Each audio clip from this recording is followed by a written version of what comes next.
Have you ever had anybody say to you, well, it doesn't matter what you really believe because all religions lead to the same place?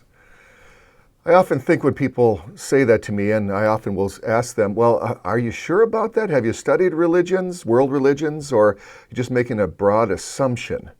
I like the example that a lot of apologists will use from the Christian worldview, and that's like, let's say you wanted to make some mushroom soup, and so you really like mushroom soup, and you went out to your yard and you picked some mushrooms that look a lot like the ones you can get down at the produce aisle at your local grocery store, and they fit nicely in your bowl or your kettle, and maybe they'll taste all right, and maybe they will satisfy your hunger, but let's face it, some of those mushrooms could be toxic and take your life.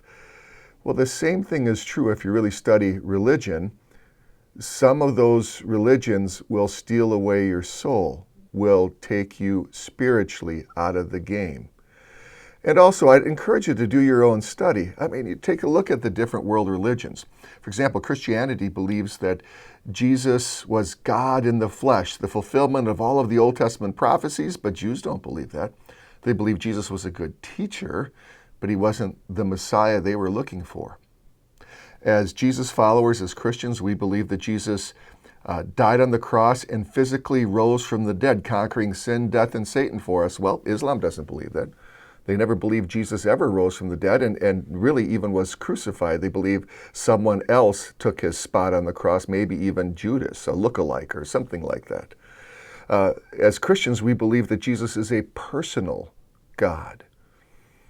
But Buddhism believes in pantheism and doesn't believe that there is a personal God.